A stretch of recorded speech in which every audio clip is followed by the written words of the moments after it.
सफर में धूप तो होगी, जो चल सको तो चलो। सभी हैं भीड़ में, तुम भी निकल सको तो चलो। सफर में धूप तो होगी, जो चल सको तो चलो। नमस्कार, इस्तकबाल, बहुत बहुत स्वागत करती हूँ मैं पूजा शाह, आप तमाम सुधी दर्शकों का आपके अपने बेहद ही पसंदीदा कार्यक्रम Bihar Bihan morning live show में। A very good morning to all the lovely viewers of DD Bihar. जी हाँ दर्शकों, जिंदगी है तो धूप और छाँव दोनों ही लगी होगी। अगर जीवन है तो उसमें कठिनाइयाँ भी आएंगी और इस कठिनाई से हमें पार होना है, तभी हम भीड़ से अलग अपनी एक पहचान बना पाते हैं। दर्शकों, हम कई बार ऐसा सोचते हैं ना कि जब हम अपने लक्ष्य को प्राप्त कर लेंगे, इस जीवन में नाम और काम बना लेंगे, तो हमारे जाने के बाद हमें लोग याद करेंगे या फिर इस भीड़ से अलग हिस्सा हम बन पाएंगे। लेकिन अमूमन ऐसा होता नहीं है। होता कुछ यूँ है कि जो लोग दूसरों की निस्वार्थ सेवा करते हैं, दूसरों के लिए जीते हैं और दूसरों पर ही अपने जान को कुर्बान कर देते हैं, उनके जाने के बाद हम तहे दिल से उनको याद करते हैं और वही भीड़ से अलग एक पहचान हमेशा के लिए कायम रख पाते हैं। आज ऐसे ही राष्ट्र सुरक्षा के नायक को हम तहे दिल से आभार और सलाम देने के लिए मना रहे हैं आज का ये दिन भारतीय सेना दिवस के रूप में। आपको मैं बताती चलूँ दर्शकों कि 15 जनवरी 1949 को फील्ड मार्शल के.एम. करियप्पा स्वतंत्र भारत के पहले भारतीय सेना प्रमुख बने थे। इन्होंने अंतिम अंग्रेजी शीर्ष commander general Roy Francis Bucher से यह पदभार ग्रहण किया था और इसी उपलक्ष्य में तब से हर 15 जनवरी को हम सेना दिवस के रूप में मनाते हैं।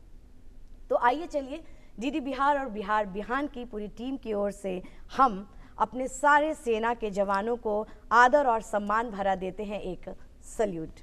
जी हाँ दर्शकों, आज हमारे बीच में सेना दिवस के उपलक्ष्य पर बातचीत करने के लिए बेहद ही खास मेहमान मौजूद होंगे और इतना ही नहीं बल्कि हम आगे बढ़ेंगे और एक और बहुत ही खास गेस्ट से आपको रूबरू कराएंगे। एक और मेहमान आएंगे जो हमें साइबर क्राइम के विषय में बताएंगे। जी हाँ, एक ऐसा क्राइम जो हर दो में से एक व्यक्ति कहीं ना कहीं किसी न किसी रूप में शिकार हो रहा है। क्या है साइबर क्राइम, कैसे इससे अपनी बचाव को करें और अपने बच्चों को, खासकर अपने भविष्य को कैसे बचाएं साइबर क्राइम से, इन सारी बातों पर आज हम चर्चा करेंगे, इसके निष्कर्ष को निकालेंगे। लेकिन बिहार बिहान कार्यक्रम हर सुबह सवेरे अपने कार्यक्रम की शुरुआत एक पॉजिटिव नोट से करता है और वो क्या होता है? वो होता है बहुत सारे महापुरुष जिन्होंने बहुत सारी ऐसी बातें कही हैं जिन्हें हम आत्मसात करके पूरे दिन सकारात्मक रह पाते हैं। जी हाँ, महापुरुषों के ऐसे वचन हम आपको दिखाते हैं जिससे हम पूरे दिन पॉजिटिव रहते हैं। तो चलिए आइए देखते हैं हमारा पहला सेगमेंट, अनमोल वचन। शांति का कोई दूसरा रास्ता नहीं है, इसका एकमात्र रास्ता शांति ही है। महात्मा गांधी।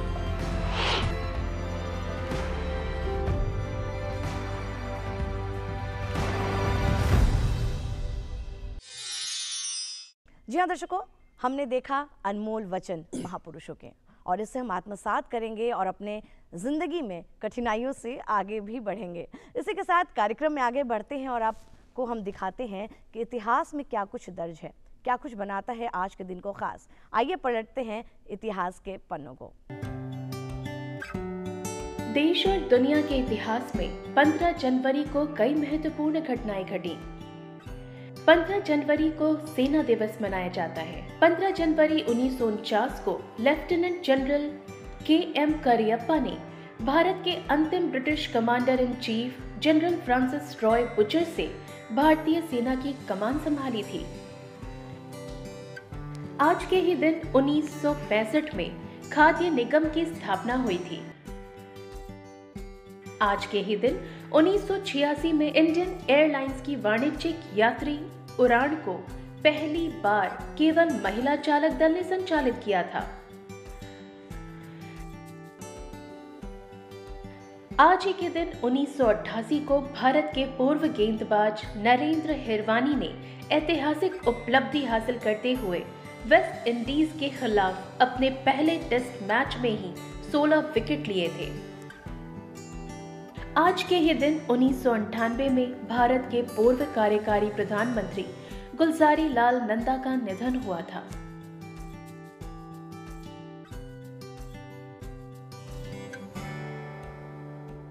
जी हाँ दर्शकों, तो अब हम इतिहास को हमने जान ही लिया है, तो उसके बाद मैं आपको बताऊं कि सेना दिवस के अवसर पर बिहार बिहान कार्यक्रम की ओर से हम प्रस्तुत करने जा रहे हैं वीरता, अदम्य साहस और शौर्य की कुर्बानी की दास्तां को बयां करती हुई ये सॉफ्ट स्टोरी। दिल से ना निकलेगी मरकर भी वतन की उल्फत, मेरी मिट्टी से भी खुशबू ए वफा आएगी। भारतीय सेना दिवस की हार्दिक शुभकामनाएं। हमारे सैनिकों की अप्रतिम शौर्य, उपलब्धियों, देश सेवा, त्याग और बलिदान को सलाम करने का दिन 15 जनवरी यानी भारतीय सेना दिवस। यह दिन भारतीय इतिहास की सबसे महत्वपूर्ण घटनाओं में से एक की याद दिलाती है, जब 1949 को करीब 200 साल के ब्रिटिश शासन के बाद पहली बार जनरल के.एम. करियप्पा ने British general sir Francis Bucher से भारतीय सेना के कमांडर इन चीफ का पदभार ग्रहण किया। यह दिन भारतीय सैन्य इतिहास में एक मील का पत्थर साबित हुआ, क्योंकि इसके बाद भारतीय सेना पूरी तरह से भारतीय नेतृत्व में आ गई। उस दिन को याद कर फील्ड मार्शल के.एम. करियप्पा के सम्मान में प्रत्येक वर्ष 15 जनवरी को हम सेना दिवस के रूप में मनाते हैं। इस अवसर पर पूरा देश सेना की वीरता, पराक्रम, अदम्य साहस और बलिदान को याद करता है। देश की रक्षा में अपने प्राणों की आहुति देने वाले सभी शहीदों को नमन करता है। यह दिन हमारे देश के आन बान शान के प्रतीक, हमारे सैनिक जो दिन रात हमारी सीमाओं की रक्षा करते हैं और भारत का गौरव बढ़ा रहे हैं, के सम्मान का दिन है। भारतीय सेना न केवल युद्धों में विजय प्राप्त करने के लिए जानी जाती है, बल्कि यह अपनी भूमिका को प्राकृतिक आपदाओं, राहत कार्यों, आतंकवाद विरोधी अभियानों और अन्य संकटों में भी निभाती है। भारतीय सेना दिवस पर देश भर में कई समारोह और कार्यक्रम आयोजित होते हैं। सबसे बड़ा आयोजन दिल्ली में होता रहा है, जहां भारतीय सेना के वरिष्ठ अधिकारी, वीर सैनिक और उनके परिवार के सदस्य एकत्र होते हैं। दिल्ली के विजय चौक पर भव्य परेड का आयोजन किया जाता है।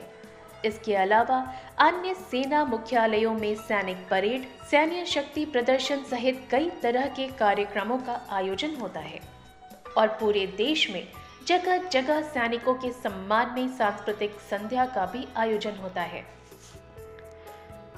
इसके अलावा सेना दिवस के अवसर पर भारतीय सेना द्वारा वीरता पुरस्कारों का वितरण भी किया जाता है। इन पुरस्कारों के माध्यम से उन सैनिकों को सम्मानित किया जाता है जिन्होंने अपनी जान की बाजी लगाकर देश की रक्षा की है। यह पुरस्कार उनके शौर्य और बलिदान को सराहते हैं और उन्हें प्रेरित करते हैं।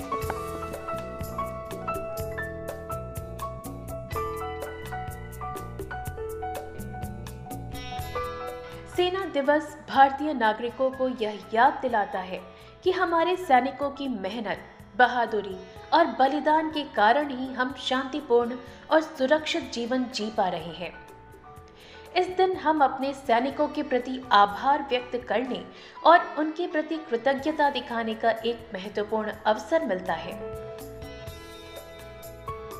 अंततः सेना दिवस न केवल एक दिन है जब हम भारतीय सेना की सराहना करते हैं, बल्कि यह हमें यह भी सिखाता है कि देश की सुरक्षा और अखंडता की जिम्मेदारी हम सभी पर है।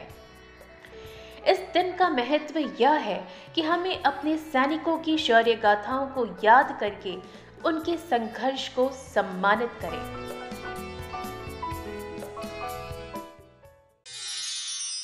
जी हाँ दर्शकों, तो इसी जोश और खरोश के साथ कार्यक्रम में हम आगे बढ़ते हैं और अब हम आपको रूबरू कराते हैं हमारे पहले अतिथि से। हमारे बीच में स्टूडियो में मौजूद हैं सेवानिवृत्त सूबेदार मेजर राम नरेश प्रसाद। बहुत बहुत स्वागत है आपका। धन्यवाद आपको। जय हिंद। सबसे पहले तो आज का ये दिन बेहद ही खास है, लेकिन आपने जो देश सेवा की है इसकी कोई तुलना नहीं हो सकती है। तो मैं चाहूँगी कि दर्शकों से आप सबसे पहले अपना पूरा एक्सपीरियंस ज़रूर साझा करें। सर्वप्रथम जय हिंद दर्शकों, मुझे बहुत ही गर्व महसूस हो रहा है कि आज इस बिहार बिहान के स्टूडियो में आकर आपसे हम रूबरू हो रहे हैं। सर्वप्रथम सेना एक ऐसा सेवा है कि जिसको करने के बाद अपने आप में गर्व महसूस होता है। शुरुआत में कठिन प्रशिक्षण के बाद हम एक जो है कंप्लीट सैनिक बनते हैं। उसके बाद हमारी पोस्टिंग यूनिटों में होती है। हमारी पोस्टिंग ज़्यादातर फील्ड यूनिटों में होती है, बीच में भी होती है, पर हमारी जो पोस्टिंग फील्ड यूनिटों में होती है वहाँ पे हमारी लाइफ थोड़ी टफ होती है। फील्ड यूनिटों में हमें 3-3, 4-4 फीट बर्फ़ में काम करना पड़ता है, जहाँ टेम्परेचर -17, 18, 20, 30 भी हो सकता है। जैसा कि आप जानते हैं कारगिल हो गया या और भी लेह लद्दाख की पहाड़ियों में इतना टेम्परेचर माइनस में तो जाता ही है।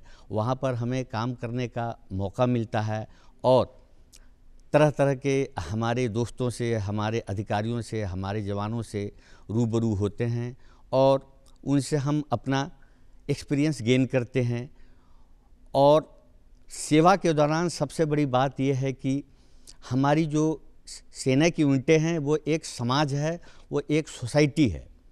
उस सोसाइटी में अपने आप को ढालना होता है और उस सोसाइटी में अपने जवानों की भी सेवा करना है और अपने देश में जो भी प्रॉब्लम्स आती है उनको भी सॉल्व करना है। हमारे बॉर्डर एरिया में कितने एक्सक्रीमिसेस होते हैं, कितने दिक्कतें आती है, उन सब को हमको सॉल्व करते हुए जाना पड़ता है। न सिर्फ फील्ड यूनिटों में ही बल्कि पीस यूनिटों में भी सिविल एरिया में पीस को मेंटेन करने के लिए हमारे को जो है डिप्लॉय किया जाता है और हमें जो है सिविल और सेना के बीच में सामंजस्य स्थापित करके और सारा कुछ हमें करना पड़ता है। यही कारण है कि हम जब सेना में होते हैं तो अपने आप को गर्व महसूस करते हैं और सेना से सेवानिवृत्त होने के बाद भी हम गर्व महसूस करते हैं। हमारी बोलचाल, हमारी चाल चलन और हमारी चलने उठने बैठने की एक अलग ही प्रक्रिया होती है, सहज प्रक्रिया होती है, जिसे देखकर अलग से समझ जाते हैं लोग कि ये सम्मानित भारतीय सेना के ये जवान हैं, ऑफिसर हैं या जूनियर कमीशन ऑफिसर्स हैं। क्या बात है, आपने बहुत खूब कही कि गौरवान्वित हम महसूस करते हैं। हम तो सेना के जवानों को देखकर ही इतना गौरवान्वित महसूस करते हैं, तो आपने वो जीवन जिया है। वाकई में गौरव की बात है हमारे भारतवर्ष के लिए। लेकिन इसी के साथ मैं जानना चाहूँगी आज के दिन की क्या विशेषता है, आप क्या कुछ कहना चाहेंगे इस विषय पर? देखिए, 15 जनवरी के दिन जैसा कि हम सभी देख रहे हैं, आज बड़े उत्साह से सेना दिवस मनाया जा रहा है और इस सेवा दिवस मनाने के पीछे एक बहुत बड़ी लंबी इतिहास है। सेना का इतिहास तो शायद हमारे ऋग्वेद के पहले से ही चला रहा है और ये इतिहास कितना उज्जवल रहा होगा, आप हमारे जो है महाभारत की जो लड़ाइयाँ हुई है उससे भी आपको पता चलता है। तो मैं यहाँ पर ये कहना चाहता हूँ कि सन 1776 में ईस्ट इंडिया कंपनी में 3 प्रेसिडेंसीज का निर्माण किया। वो 1776 में इसलिए निर्माण हुआ कि सबसे लास्ट में बंगाल को इन्होंने फ़तह किया। बंगाल फ़तह करने के बाद ये जो है बॉम्बे प्रेसिडेंसी, मद्रास प्रेसिडेंसीज और बंगाल प्रेसिडेंसीज बना। इन प्रेसिडेंसीज को अपने अपने ऑफिसर्स, जवान को रिक्रूटमेंट करने का अख्तियार था। काफ़ी दिनों को बाद उसके बाद तीनों प्रेसिडेंसीज यानी कि बॉम्बे प्रेसिडेंसीज, मद्रास प्रेसिडेंसी और बंगाल प्रेसिडेंसी को सबको एक साथ मर्ज कर दिया गया और वो तिथि थी 1 अप्रैल 1895। तो उस समय बिल्कुल जो है और उसका जो है अलग से नामकरण हुआ, उसका नामकरण हुआ ब्रिटिश इंडियन आर्मी। उस समय से लेकर के 1949 तक ये जो है ब्रिटिश इंडियन आर्मी का योगदान रहा सेवा करते रहे। जैसा कि हम सभी को पता है 1947 में हमारा देश आज़ाद हुआ। आज़ाद होने के बाद फिर हमें सेना भी तो टेक ओवर करना था। सेना को टेक ओवर करने के लिए एक प्रोग्राम दिया गया, जो कि वो समय आता है 15 जनवरी 1949। इसी दिन हमारे जनरल के.एम. करियप्पा साहब, उस समय जनरल ही थे, बाद में इनको फील्ड मार्शल की उपाधि दी गई। तो जनरल फ्रांसिस बूचर ने उनको हैंडओवर किया और इन्होंने यानी कि हमारे जनरल के.एम. करियप्पा साहब ने टेक ओवर किया। और यही महत्व है इस दिन का कि इसी दिन जो है हमारे ये जो है इंडियन आर्मी कहलाई। और आपको बताना ये भी नहीं भूलूंगा कि इसी दिन हमारी आर्मी एक्ट, यानी इसके बाद 1 साल के बाद 1950 को हमारी आर्मी एक्ट बनी। तो आर्मी एक्ट के अकॉर्डिंग जो है हमारी सेना को चलना था। पहले ब्रिटिश एक्ट था, उसके बाद ये आर्मी एक्ट लागू हुआ। उसके बाद उसी दिन से हम जो है हर साल ये जो है सेना दिवस मनाते हैं।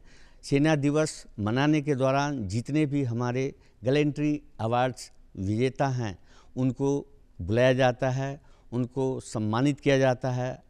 आप जानते हैं कारगिल युद्ध के दौरान राइफलमैन संजय कुमार, ग्रेनेडियर योगेंद्र यादव, सूबेदार मेजर बाना सिंह, जो कि कारगिल दौरान के बहुत बड़े योद्धा रहे हैं, उनको सम्मानपूर्वक बुलाया जाता है। हमारे जनरल साहब हमारे जवानों का उस दिन सैल्यूट लेते हैं। उस समय हमारे सेना का प्रदर्शन होता है। आप जैसा जानते हैं टैंक्स हो गया, उसके बाद हैवी गन्स हो गए, मैकेनाइज्ड इन्फेंट्री और भी सेना के कई हिस्सों द्वारा अपने सेना का प्रदर्शन किया जाता है और बड़े सम्मान के साथ जो है उनको गिफ्ट वगैरह दिया जाता है। और एक बात और कहना नहीं भूलूंगा कि युद्ध के दौरान जो हमारे योद्धा वीरगति को प्राप्त किए, उनकी पत्नियों को भी स्वागत स्वरूप वहाँ बुलाया जाता है और उनको सेना मेडल वगैरह से उनको सम्मानित किया जाता है। तो ये है हमारा सिग्निफिकेंस 15 जनवरी का और यही हमारी भारतीय सेना दिवस। क्या बात है। भारतीय सेना की मैं बात करूं अगर, तो केवल सेना के जवानों के लिए नहीं, उनके परिवार के लिए भी बहुत वीरता और गौरव की बात होती है। आपने भी इतने वर्ष देश की सेवा की है, आपके परिवार वाले भी बेहद गौरवान्वित महसूस करते होंगे। लेकिन मैं जानना चाहूँगी कि जो सेना है, भारतीय सेना जो है, जंग और शांति के समय किस प्रकार इनकी क्या कुछ प्रक्रियाएं होती हैं, किस प्रकार ये आगे बढ़ चढ़कर हिस्सा लेती है? बहुत आपने अच्छा सवाल किया है। जंग के दौरान हमारी सेना का क्या रोल होता है और जंग ख़त्म होने के बाद जब हम पीस में आ जाते हैं उस समय हमारी क्या रोल होती है, वो अभी मैं वर्णन करूँगा। जंग के दौरान हमारी जो है सेना, हमारी सेना की कई बख्तरबंद गाड़ियाँ होती है। वो कई कोरों में बटे होते हैं, जैसे आर्मर्ड कोर होते हैं, आर्टिलरी होते हैं, मैकेनाइज्ड इन्फेंट्री होती है, इन्फेंट्रीज होती है। तो जो हमारी जो इन्फेंट्रीज है वो देश की सबसे पुरानी सेना है। इन्फेंट्रीज मीन्स पैदल सेना।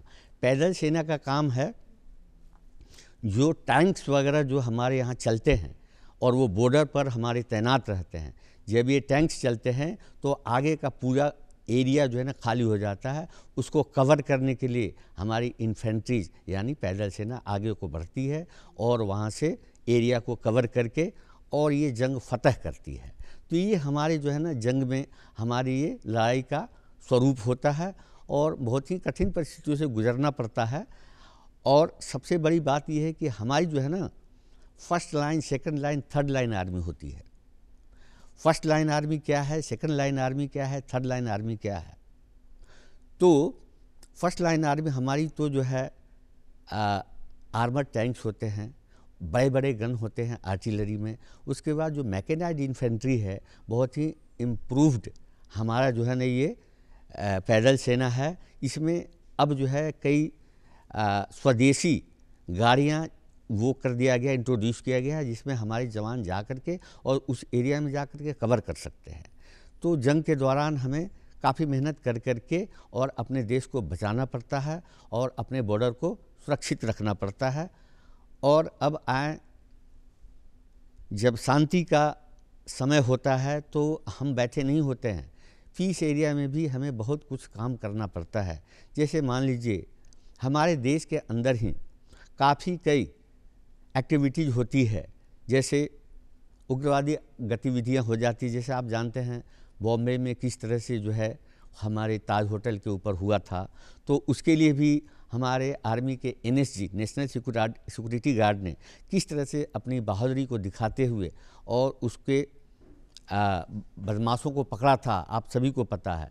इसी तरह से कहीं पीस एरिया में दंगा हो जाता है तो पुलिस और सेना के मदद से वहाँ पर शांति स्थापित करने का प्रयास किया जाता है। क्या बात है, पूरे देश में शांति की स्थापना की जिम्मेदारी भी हमारे सेना के जवानों के कंधों पर ही है। लेकिन हम जब हर रोज़ अपने घरों में व्यस्त होते हैं, अपने कामों में व्यस्त होते हैं, तो कहीं ना कहीं हम अपने निजी ज़िंदगी से सेना के कार्यों को भूल जाते हैं। कहीं ना कहीं हमारे जहन से वो बातें निकल जाती हैं। मैं चाहूँगी कि हमारे जो दर्शक हैं उनको आप कैसे मोटिवेट करेंगे, क्या कुछ बताएंगे कि उस बीच में जो हमारी सेना है, जो हमारे जवान हैं, क्या कुछ कर रहे होते हैं उस वक्त में जब हम शांति से अपने घर में सो रहे होते हैं? देखिए, हमारी सेना की बहुत बड़ी जिम्मेदारी होती है।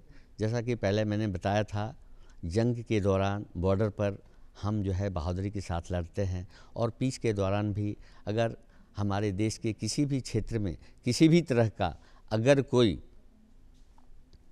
दंगा फसाद या उपद्रवी एक्टिविटीज़ होता है तो उसके शांत करने में हम लोग बहुत ही प्रयास करते हैं। और ख़ास करके बॉर्डर साइड में बहुत ज़्यादा दिक्कतें आती है, लेकिन हमारी जो सेना है बहुत ही बहादुरी से उसको फेस करती है और चारों तरफ नज़र दौड़ाए रहती है और बहुत ही चौकन्ना रहती है हमारी फ़ौज, और हर तरह से वो वहाँ पे मौजूद रहती है। और हम मरने जीने की नहीं सोचते हैं और आगे बढ़ कर के हम अपना हमेशा कदम आगे बढ़ा कर के काम करते हैं। तो वही तो है, जैसा कि एक बहुत ही मशहूर शायर ने कहा है, बहादुर ही वतन पे जान का कुर्बान करते हैं, वही इंसान है जो मौत से हरगिज़ न डरते हैं, वतन के वास्ते जीते बसरते दम भी भरते हैं। क्या बात है, आपने तो बिल्कुल माहौल ही एकदम देशभक्त कर दिया है और एकदम वीरता वाली कहीं ना कहीं अंदर से वो भाव आ रही है हमारे। जब बात वीरता की हो रही है, अदम्य साहस की हो रही है, तो हम अपने नौजवानों को नहीं भूल सकते। मैं चाहूँगी कि जाते जाते आप हमारे दर्शकों को जो भी संदेश देना चाहते हैं वो ज़रूर दें। मेरे तरफ से हमारे दर्शकों के लिए, अपने दर्शकों के लिए यही संदेश है कि आप अपने बच्चों को सेना में ऑफिसर बनाएं, जवान बनाएं, उनको प्रेरित करें। और दूसरी बात यह है कि मैं अपने बेटियों के लिए भी संदेश देना चाहूँगा, उनके लिए बहुत ही अपॉर्चुनिटीज़ खुली हुई है। जिस तरह से हमारे बॉयज़ के लिए अपॉर्चुनिटीज़ हैं, उसी तरह से हमारे गर्ल्स के लिए भी अपॉर्चुनिटीज़ हैं। आप भी अकॉर्डिंगली इसी तरह अप्लाई कीजिए और हमारे आप सेना का हिस्सा बने। मुझे बहुत गर्व महसूस होगा। क्या बात है, गर्व तो अभी हम महसूस कर रहे हैं फ़िलहाल, लेकिन अब वक्त हो चला है आपको अलविदा कहने का। बहुत बहुत शुक्रिया आज यहाँ आकर इतनी सारी बातें साझा करने के लिए। जी हाँ दर्शकों, हमारे साथ मौजूद रहे हैं सेवानिवृत्त सूबेदार मेजर राम नरेश प्रसाद, और इनसे हमने आज भारतीय सेना दिवस के उपलक्ष्य पर बहुत सारी बातचीत की। लेकिन वक्त हो चला है एक ब्रेक का। ब्रेक के उस पार आप ज़रूर आइएगा, क्योंकि हम ब्रेक के उस पार बात करेंगे उस क्राइम के विषय में जिससे हम और आप कभी ना कभी ज़रूर शिकार बने होंगे। अगर आप कंप्यूटर, इंटरनेट या फिर मोबाइल चलाते हैं तो साइबर क्राइम का नाम हमने ज़रूर सुना होगा। कैसे करेंगे बचाव, क्या कुछ इसके उपाय हैं, सारी बातचीत विस्तार में होगी, लेकिन ब्रेक के उस पार होगी। जल्द हाजिर होते हैं एक छोटे से ब्रेक के बाद। तंदुरुस्ती हजार नियामत, अच्छी जिंदगी के लिए सबसे जरूरी है अच्छी सेहत। जटिल रोगों के विशेषज्ञों से होगी आपकी मुलाकात। आपके संपूर्ण स्वास्थ्य पर आधारित कार्यक्रम हमारा स्वास्थ्य, प्रत्येक शुक्रवार दोपहर 1:30 बजे सिर्फ डीडी बिहार पर। योग करने से तन, मन और आत्मा का होता है ऐसा अद्भुत संयोग, मन शुद्ध, आत्मा निर्मल और काया रहे निरोग।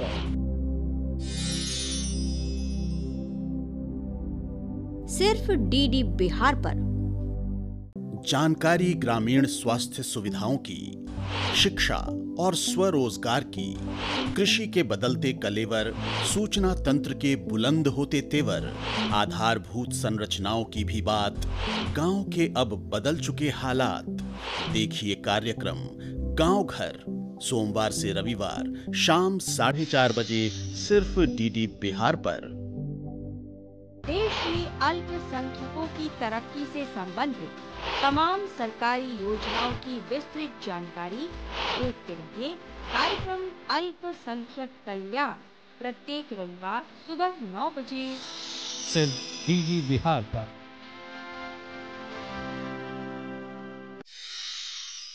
जी हाँ दर्शकों, ब्रेक के उस पार फिर से आप तमाम दर्शकों का बहुत बहुत स्वागत है। और अब हम बात करने वाले हैं साइबर क्राइम के विषय में। क्या कुछ है साइबर क्राइम के अंतर्गत और कैसे हर 2 में से एक व्यक्ति इसका शिकार बन रहा है, इस पर हम साझा करते हैं सबसे पहले आपके साथ ये सॉफ्ट स्टोरी। आज के डिजिटल युग में सोशल मीडिया जीवन का अभिन्न हिस्सा बन चुका है। हम हर पल तरह तरह की जानकारी, मनोरंजन, ज्ञान और विज्ञान के लिए इस पर निर्भर करते हैं। स्मार्टफोन के साथ सिमटती दुनिया में आज कोई भी सोशल मीडिया से अछूता नहीं है। यह दुनिया को एक नए तरीके से जोड़ने में सक्षम हुआ है, लेकिन इसके साथ ही इसके कई दुष्प्रभाव भी सामने आए हैं। अगर हम सोशल मीडिया से होने वाले लाभ की बात करें तो सोशल मीडिया सूचना के प्रसार का एक अत्यंत प्रभावी साधन है। किसी भी घटना, समाचार या सूचना को लोगों तक हम सोशल मीडिया के उपयोग से पहुंचाते हैं। सोशल मीडिया ने व्यक्तिगत और व्यावसायिक संबंधों के निर्माण में एक नया आयाम जोड़ा है। इस प्लेटफॉर्म का उपयोग पेशेवर संबंधों को मजबूत बनाने के लिए किया जाता है। सोशल मीडिया के माध्यम से लोग न केवल नए दोस्त बनाते हैं बल्कि अपने पेशेवर नेटवर्क को भी बढ़ाते हैं। सोशल मीडिया का एक और बड़ा लाभ यह है कि यह मनोरंजन का एक प्रमुख स्रोत बन गया है। YouTube, Facebook और Instagram जैसे प्लेटफॉर्म्स पर लोग वीडियो, संगीत, कला और अन्य मनोरंजन से जुड़ी सामग्री देख सकते हैं। विभिन्न प्रकार के हेल्थ, एजुकेशन, समर्पण और अन्य सामाजिक मुद्दों पर आधारित समूह सोशल मीडिया पर बनाए गए हैं। इन समूहों में लोग अपनी समस्याओं को साझा करते हैं और एक दूसरे की मदद करते हैं, और न केवल मदद करते हैं बल्कि महत्वपूर्ण जानकारी और संसाधन भी साझा करते हैं। आज के समय में शिक्षा के क्षेत्र में सोशल मीडिया की भूमिका अत्यंत महत्वपूर्ण है। छात्र छात्राएं अब सोशल मीडिया के माध्यम से मुफ्त में शिक्षण सामग्री प्राप्त कर सकते हैं और अपनी पढ़ाई को बेहतर बना सकते हैं।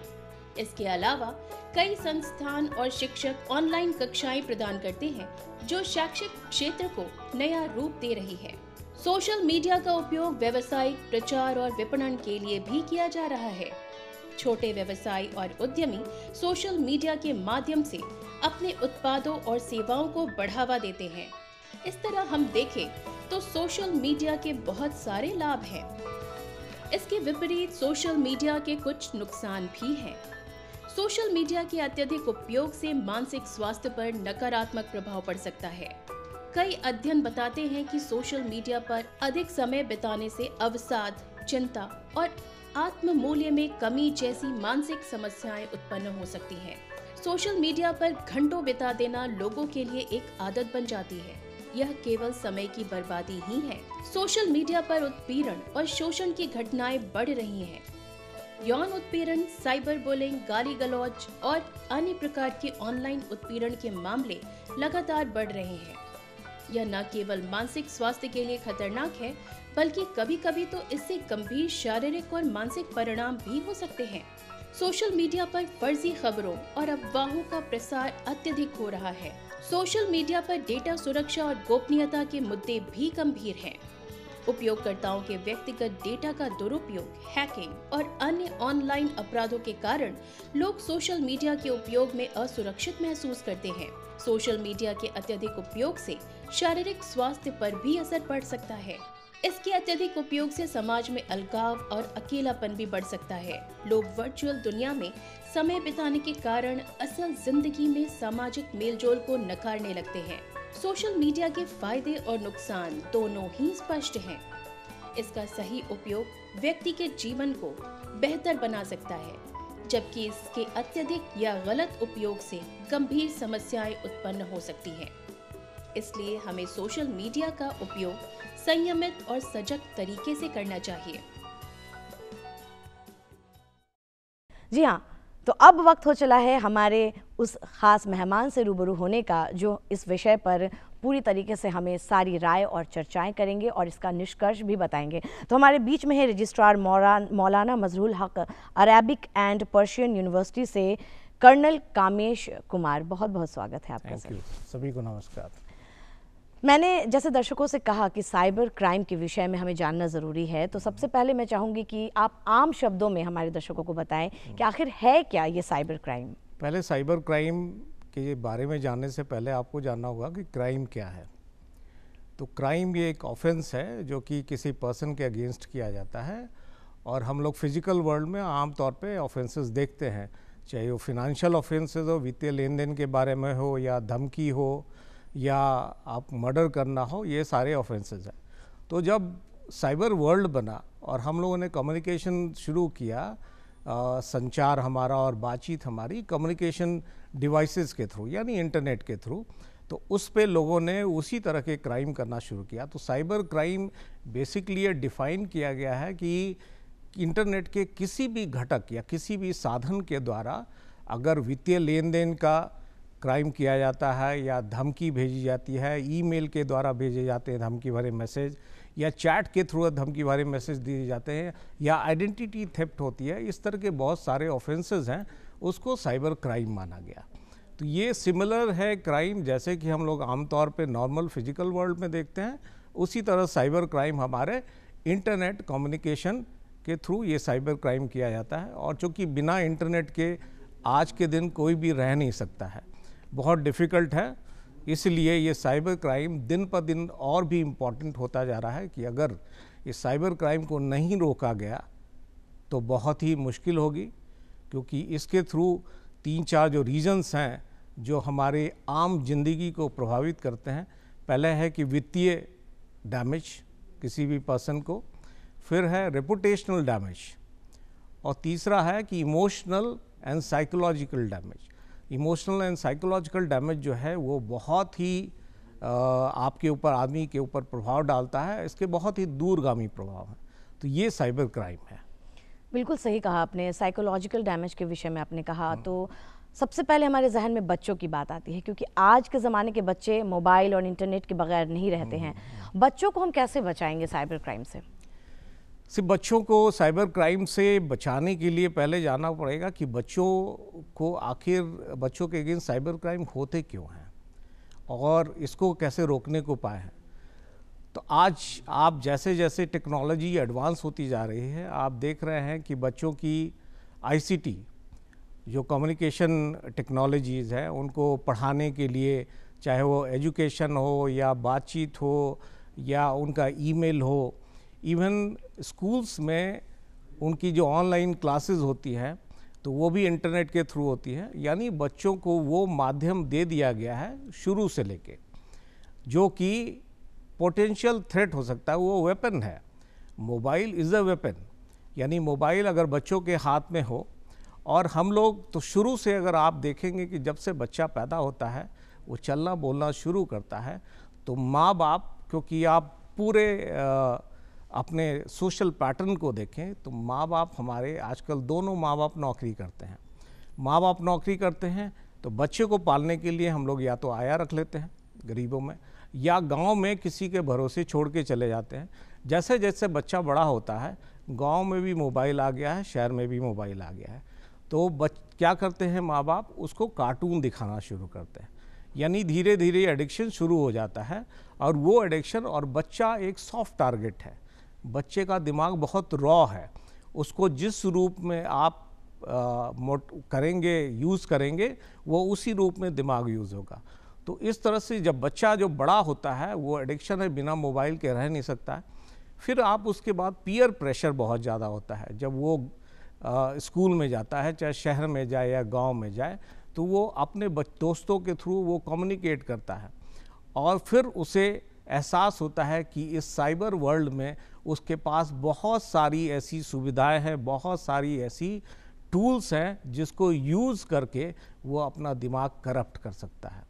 उस बच्चे को सडनली रियलाइज़ होता है, या तो अपने दोस्तों के थ्रू रियलाइज़ होता है, या अनचाहे जब वो इंटरनेट सर्फिंग करने लगता है तो उसको पता चलता है कि ऐसी भी साइट्स हैं जो कि उस बच्चे को वो अवेलेबल नहीं होनी चाहिए, वो बच्चे अवेलेबल हो जाती है।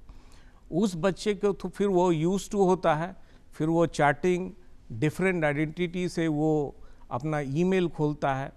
अपना ईमेल खोलते हुए अपनी एज अगर 12 साल है तो वो बच्चा 18 साल लिख देता है।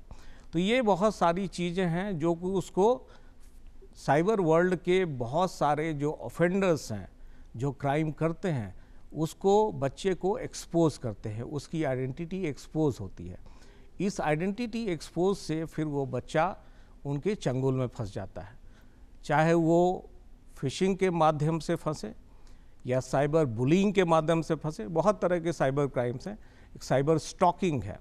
साइबर स्टॉकिंग है कि जब किसी बच्चे का ईमेल या उसकी आइडेंटिटी ऑफेंडर को पता चलता है जो क्राइम करता है, तो वो उसको डराता है, मेल्स भेज के, धमकी भरे मैसेज भेज के उसको डराने की कोशिश करता है।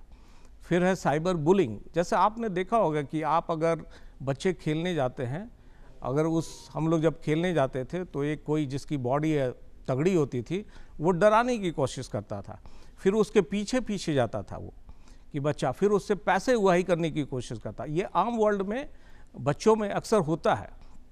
उसी तरह ये साइबर बुलिंग है। साइबर बुलिंग है कि अनवांटेड जो है वो मैसेज भेज के उसको बुली करना और उससे अपने काम करवाना। फिर साइबर टेररिज्म है, साइबर एक्सट्रीज्म है। मतलब साइबर टेररिज्म में कुछ ऐसे बच्चे किसी के चक्कर में पड़ जाते हैं, या किसी बच्चे के फादर या मदर किसी अच्छे ओहदे पे हों और वो कॉन्फिडेंशियल डॉक्यूमेंट रखते हैं, खासकर आर्मी ऑफिसर्स के बच्चे, और उस चक्कर में पड़ जाते हैं तो वो उनको एक्सप्लॉइट करते हैं वहाँ से कॉन्फिडेंशियल डॉक्यूमेंट देने के लिए। तो इस तरह से ये सारे के सारे। फिर फिशिंग है। आपको वो मेल भेजते हैं, बच्चों को ये एहसास नहीं होता कि वो मेल कहाँ से आया है। उनकी आदत होती है हर एक मेल ओपन करने की। अब ओपन करने से उनका सारा का सारा डेटा जो कॉन्फिडेंशियल डेटा है वो जो साइबर ऑफेंडर्स हैं वो अचीव कर लेते हैं, और उसकी फिर आइडेंटिटी कहीं ना कहीं यूज़ करके, चाहे वो आधार कार्ड में यूज़ करें, नए ईमेल खोलने में यूज़ करें, या किसी वित्तीय लेन देन ट्रांजैक्शन में यूज़ करें, ये सारा का सारा ये बच्चे इस तरह से उस साइबर क्राइम के वर्ल्ड में अपने आप को एक्सपोज कर देते हैं। बहुत गहरी बातें आपने कही हैं और बहुत वृहद विषय है। दर्शकों, अभी बहुत सारी ऐसी बातचीत बाकी है, लेकिन वक्त हो चला है एक छोटे से अंतराल का। आप कहीं मत जाइएगा, हम जल्द हाजिर होंगे एक छोटे से ब्रेक के बाद। योग करने से तन, मन और आत्मा का होता है ऐसा अद्भुत संयोग। मन शुद्ध, आत्मा निर्मल और काया रहे निरोग।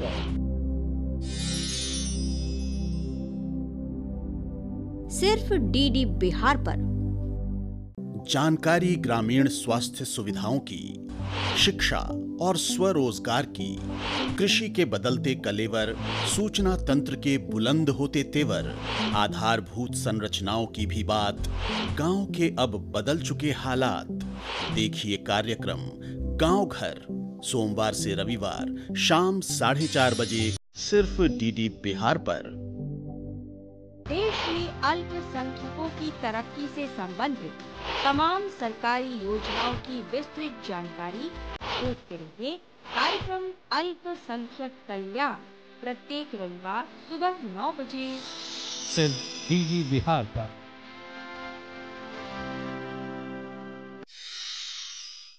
जी हाँ दर्शकों, तो ब्रेक के उस पार फिर से आप तमाम दर्शकों का बहुत बहुत स्वागत करती हूँ। और अभी हम बात कर रहे हैं साइबर क्राइम के विषय में, और हमारे साथ मौजूद हैं कर्नल कामेश कुमार। ब्रेक पर जाने से पहले आपने बताया कि बच्चों को कैसे हम सुरक्षित रख सकते हैं साइबर क्राइम से, लेकिन उसी में एक वर्ड भी आया फिशिंग का, जिसे आम तौर पर आज हर लोग जानता है। मूवी के ज़रिए कह लीजिए, इंटरनेट के ज़रिए कह लीजिए, ये बहुत प्रसिद्ध हो गया है। और अब आज के समय में घरों में चोरी और डकैती बहुत कम होती है। घर में बैठे बिठाए आपके अकाउंट से, आपके बैंक खाते से पैसे चंपत हो जाते हैं। क्या कारण है, कैसे क्या बचाव कर सकते हैं? देखिए, बच्चों को, आम आदमी को, बच्चों और बड़ों को, सभी को इस जितने भी साइबर क्राइम्स हैं उनसे बचाना है। गवर्नमेंट ने बहुत सी सारी पॉलिसीज़ दे रखी है और बहुत सारे जो ऑनलाइन दोस्त हैं उनको @साइबर दोस्त, PM दिशा ऑर्गेनाइजेशन, बहुत सारी ऑर्गेनाइजेशन भी है कि अगर आपके साथ कुछ ऐसा होता है तो वहाँ पे आप अप्रोच कर सकते हैं या पुलिस को भी अप्रोच कर सकते हैं। लेकिन ये आपके साथ ना हो, ये बहुत ज़रूरी है। तो सबसे पहले ज़रूरी है कि कोई भी अनवांटेड मेल या जिसके बारे में आप कंफर्म हो उसको नहीं खोलें। अगर आप ईमेल यूज़ करते हैं तो उसको बिल्कुल ही नहीं खोलें, उसको सिर्फ डिलीट कर दें। दूसरा है कि कोई भी अगर आपसे OTP मांगता है, किसी चीज़ का OTP, अनलेस अनटिल वो लैंडलाइन से मांग रहा हो, आप उसको OTP शेयर ना करें। तीसरा है बच्चों के बारे में खासकर कि बच्चों को यह एहसास नहीं होता है कि साइबर, इस डिजिटल स्पेस या साइबर वर्ल्ड में है क्या क्या चीज़। तो उनके लिए हमारे राष्ट्रीय स्वयंसेवक हैं जो कि हर एक यूनिवर्सिटी, हर एक कॉलेज एंगल पे हैं। उनको बहुत सारी वर्कशॉप करनी चाहिए, उनके बारे में बतानी चाहिए। नेक्स्ट है जो कि फेसबुक, व्हाट्सएप, टिंडर वर्ल्ड, पता नहीं कितनी सारी चीज़ें ये अवेलेबल हैं। ये ऑनलाइन प्लेटफॉर्म्स जो हैं, वो ऑनलाइन प्लेटफॉर्म्स का मेन मकसद होता है आपकी आइडेंटिटी थेफ्ट करना। ये कम्युनिकेशन का एक साधन है, लेकिन आप देखेंगे कि यंग लड़के या लड़कियां जो हैं उनकी आदत होती है अपनी फ़ोटो खिंचाना, डिफरेंट पोजेज में खिंचाना और कोई उसको या तो इंस्टाग्राम पे भेजना या व्हाट्सएप पे भेजना। तो ये क्या करते हैं लोग, फेक आइडेंटिटी बना के, जो साइबर ऑफेंडर्स हैं, फेक आइडेंटिटी बना के वो इंस्टाग्राम पे अकाउंट खोल लेते हैं। और आजकल की लोगों की आते हैं कि अपने फॉलोअर्स बढ़ाना। काम आपने अच्छा किया हो या नहीं किया हो, लेकिन आपके फॉलोअर्स बहुत ज़्यादा होने चाहिए। तो फॉलोअर्स बढ़ाने के चक्कर में बहुत ऐसे साइबर क्रिमिनल्स हैं, उनको लोग एक्सेप्ट कर लेते हैं। चाहे इंस्टाग्राम पर रिक्वेस्ट हो या व्हाट्सएप पर रिक्वेस्ट हो, तो किसी भी आप उसको रिक्वेस्ट को एक्सेप्ट करने के पहले इंश्योर हो जाएं कि उसकी वो फेक आइडेंटिटी नहीं है। अदरवाइज़ फॉलोअर्स के चक्कर में नहीं पड़े, खासकर हमारी लड़के और लड़कियां, क्योंकि ये स्टडी की गई है कि मैक्सिमम लड़कियों के अगेंस्ट ये साइबर क्राइम होते हैं, चाहे वो डिफरेंट फॉर्म्स में हो, लेकिन ये ज़्यादा लड़कियों के अगेंस्ट होते हैं, क्योंकि उन लोगों को डिफरेंट चाइल्ड पोर्नोग्राफी और बहुत सारी चीज़ें हैं, सेक्सुअल अब्यूज़ या उनको उनसे रैंसम लेना, ब्लैकमेलिंग करना, ये सारी चीज़ें उनसे बहुत इजी हो जाती हैं। और लड़कियां और भी सॉफ्टर टारगेट होती है in comparison to the boys. तो ये सारी चीज़ें हैं, कभी आप नहीं करें। दूसरा, स्कूल में रेगुलर वर्कशॉप होनी चाहिए। हमारी NGOs इसमें काफ़ी एक्टिव होनी चाहिए। डिफरेंट वर्कशॉप के थ्रू, चाहे आप नुक्कड़ नाटक करें या वर्कशॉप करें या स्कूल और उन पर जाके इनके बारे में बताएं कि भाई आपकी जितने ऑनलाइन प्लेटफॉर्म हैं उनकी सेटिंग्स क्या है। उसमें बहुत सारी सेटिंग्स दी हुई है जिससे कि आप इस साइबर क्रिमिनल्स को अवॉइड कर सकते हैं, लेकिन उस सेटिंग्स के बारे में बच्चों को नहीं पता होता है। वो अपना फेसबुक अकाउंट और व्हाट्सएप अकाउंट ओपन रखते हैं। अब धीरे धीरे जैसे जैसे जानकारी होने लगी है तो लड़के लड़कियां जो हैं अपने सिर्फ फ्रेंड्स को ही वो एक्सपोज करती हैं। लेकिन अगर फ्रेंड्स का कोई फ्रेंड है और उसको आपने अलाउ किया है तो वो अपने फ्रेंड के थ्रू आपके पास पहुंच जाता है। तो ये सारी चीज़ें जो हैं बच्चों को समझानी चाहिए। हमारे टीचर्स रिस्पॉन्सिबल होने चाहिए। साइबर सिक्योरिटी एक कंपलसरी टॉपिक होना चाहिए हमारे यूनिवर्सिटी लेवल पे, हमारे कॉलेज लेवल पे, हमारे स्कूल लेवल पे। और जितने साइबर एक्सपर्ट्स हैं वो सिर्फ अपने आप को मीडिया तक और टेलीविज़न तक सीमित ना रखें, वो फिजिकली आएँ, फिजिकली हर एक स्कूल कॉलेज में विज़िट करें और वहाँ बताएं कि ये क्या क्या पॉसिबिलिटी है। क्योंकि ये साइबर क्राइम एंड इसके जो उपाय हैं वो बहुत ही ज़्यादा है। हमसे टेक्नोलॉजिकली एडवांस्ड हैं साइबर क्रिमिनल्स। जितनी हम कोशिश करते हैं उससे ज़्यादा कोशिश करके वो और तरीके ले आते हैं। अभी आपने सुना डिजिटल अरेस्ट, ये 4-5 साल पहले डिजिटल अरेस्ट वर्ड नहीं था, लेकिन वो डिजिटल अरेस्ट है और डिफरेंट मेथड्स लाते हैं। जैसे मैं आपको एग्जांपल, डिजिटल अरेस्ट मैं चाहूंगी दर्शकों को आप जरूर बताइए क्या है digital arrest. Digital arrest basically target होते हैं बच्चे या बूढ़े जिनके बारे में पता है कि वो आसानी से वो हमारे ट्रैप में आ सकते हैं। तो उनको या तो वो फ़ोन करके बताते हैं कि आपका कोई पार्सल पकड़ा गया है, या आपकी, जैसे बूढ़ों को, कि आपकी बच्ची यहाँ पे पुलिस स्टेशन पहुँच गई है, अब आप उसको छुड़ाना चाहते हैं, उसके पास नारकोटिक्स था। या उनको रिंग करके बताते हैं कि आपके पास आपने एक पार्सल भेजा था फ्लिपकार्ट के थ्रू, उस पार्सल में जो है नारकोटिक्स ड्रग्स पाई गई हैं। फिर income tax officer, drug officers, police officers बन के ये लोग, पूरा का पूरा गैंग होता है, वो उसको टारगेट करते हैं और उसको इंश्योर करते हैं कि इमोशनली डिस्टर्ब करके और साइकोलॉजिकल डिस्टर्ब करके उनसे अमाउंट ट्रांसफ़र करवाएं।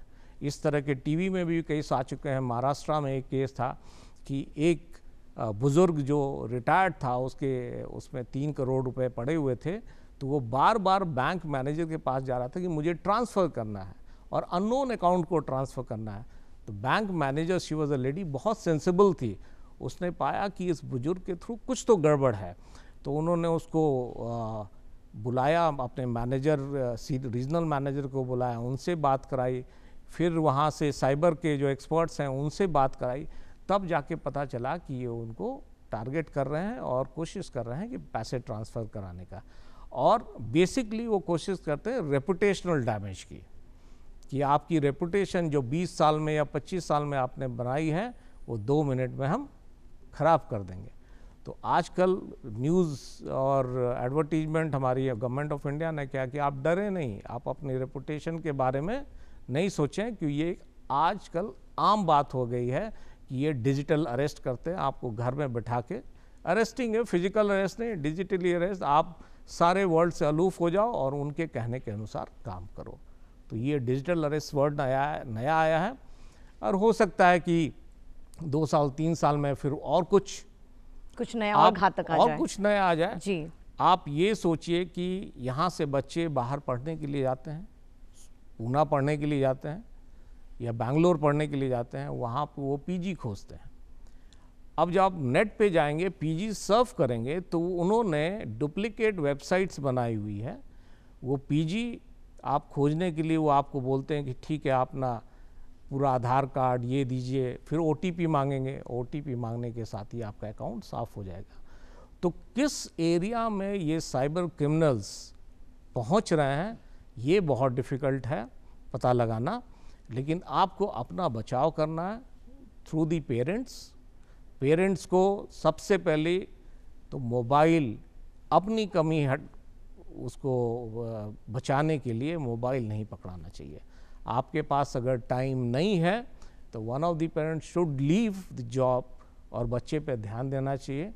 नहीं तो हो सकता है जिस बच्चे के लिए आप पूरी कमाई करके यूज़ करने वाले हैं, उस बच्चे को बड़ा हो के अच्छा व्यक्ति बनना देखना चाहते हैं, हो सकता है वो एम आपका कभी पूरा नहीं हो। उसको ट्राई कीजिए, अवॉइड कीजिए कि मैक्सिमम उसको मोबाइल नहीं दें। एट ए सर्टन एज जब कंपलसरी हो जाता है या ऑनलाइन क्लासेस के लिए उसको मोबाइल दीजिए, लेकिन उसमें सारे के सारे लॉक्स लगा के रखिए। अनवांटेड साइट्स आप उसको इंटरनेट के थ्रू नहीं दें, क्योंकि आजकल तो बच्चा 10वीं क्लास में पहुंचता है और नेटफ्लिक्स देखना चाहता है। जी बिल्कुल। अभिभावक जो हैं वो भी खुद को बचाएं, बच्चों को भी बचाएं और युवा भी बचे। क्या कुछ संदेश देना चाहेंगे आखिर में हमारे दर्शकों को? संदेश यही है कि आप साइबर सुरक्षा पर ध्यान दें, बिकॉज आप डिजिटल वर्ल्ड में, फिजिकल वर्ल्ड में तो अलग हैं ही, उसके अलावा 2 वर्ल्ड आपके सामने हैं। आप कोशिश करें कि अपने बच्चे पे 3 साल के बाद से जब आपका बच्चा बड़ा हो जाए उसकी हर एक एक्टिविटी पे ध्यान दें। अगर वो इमोशनल स्ट्रेस में है तो किस वजह से है, डिजिटली प्रॉब्लम की वजह से है, किस वजह से, उस पर ज़रूर ध्यान दे के उस बच्चे के बारे में पूछें। ज़्यादा से ज़्यादा टाइम बच्चे को दें। जब भी वो स्कूल या कॉलेज या फ्रेंड के घर ज़्यादा ठहरता है तो उससे डिटेल में बात करें। उसकी जितनी भी इलेक्ट्रॉनिक डिवाइसेस हैं उसका कंट्रोल अपने पास रखें जब तक कि बच्चा 21 साल का नहीं हो जाता है, समझदार नहीं हो जाता है। और स्कूल्स को आप जाके रिक्वेस्ट करें कि वो time to time cyber security के बारे में बताएं, वर्कशॉप कराएं। यही मेरा संदेश है। क्या बात है, बहुत बहुत शुक्रिया इतनी सारी बहुत इन्फॉर्मेटिव इम्पॉर्टेंट जानकारियाँ साझा करने के लिए। बहुत बहुत धन्यवाद आपका। जी हाँ दर्शकों, तो हमारे बीच में अभी हमने बातचीत की है साइबर क्राइम के विषय में और उम्मीद करती हूँ कि इससे हम सभी को बेहद लाभ मिलने वाला है। और सेना दिवस के उपलक्ष्य में भी हमने बहुत सारी जानकारियाँ ली हैं और उन्हें अपने जाबाज सिपाहियों को सलाम भी किया है। तो अब वक्त हो चला है कि आप क्या सोचते हैं इस कार्यक्रम के विषय में, वो आप लिख भेजिए और जल्दी से उठा लीजिए अपना मोबाइल या फिर कागज़ और कलम और नोट कर लीजिए हमारा पता है कार्यक्रम बिहार बिहान, डीडी बिहार, दूरदर्शन केंद्र, फ्रेजर रोड, पटना 8,01,000। आप हमें ईमेल एड्रेस के द्वारा भी मैसेज कर सकते हैं। हमारा ईमेल एड्रेस है directorddkpatna@gmail.com।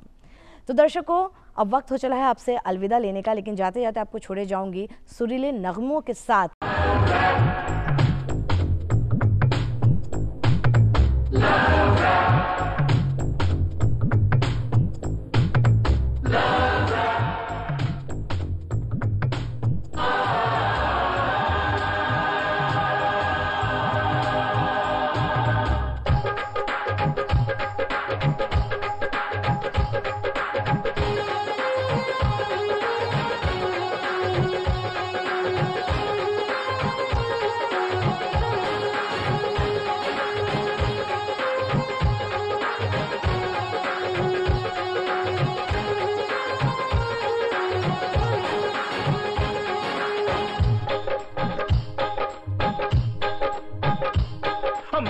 जब तेरी नजरों के थ्रू कभी 101 कभी 102 उस दिन से हुआ फीवर ये शुरू, कभी 101 कभी 102। जाओ जाओ जल्दी जाओ डॉक्टर को बुलाओ, नब्ज दिखाओ मेरा हाल बताओ। जाओ जाओ जल्दी जाओ डॉक्टर को बुलाओ, नब्ज दिखाओ मेरा हाल बताओ।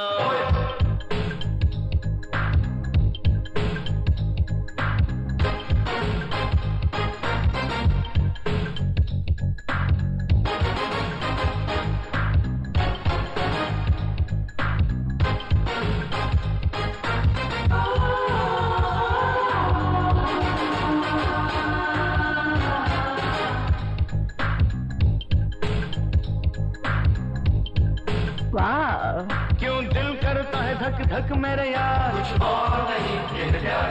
क्यों दिल करता है धक धक मेरे यार। My heart is beating, my pulse is missing, I think I'm collapsing, हाय हाय हाय मैंने देखा जब तेरी नजरों के थ्रू कभी 101 कभी 102 उस दिन से हुआ फीवर ये शुरू, कभी 101 कभी 102। जाओ जाओ जल्दी जाओ डॉक्टर को बुलाओ, नब्ज दिखाओ मेरा हाल बताओ। जाओ जाओ जल्दी जाओ डॉक्टर को बुलाओ, नब्ज दिखाओ मेरा हाल बताओ। क्यों दिल करता है धक धक मेरे यार, क्यों दिल करता है धक धक मेरे यार।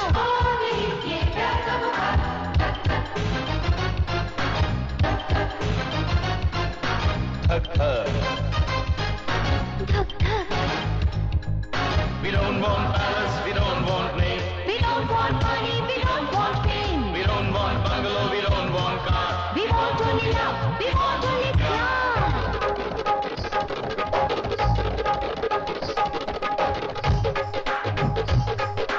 बल्ले बल्ले बल्ले बल्ले बल्ले ओए कुड़िए, बहकती जवानी गुलाबी तेरे गाल, निगाहों में नशा है शराबी तेरी चाल। मुझे तो दिल जानी है तेरा ही ख्याल, न पूछ बेकरारी न पूछ मेरा हाल हाल।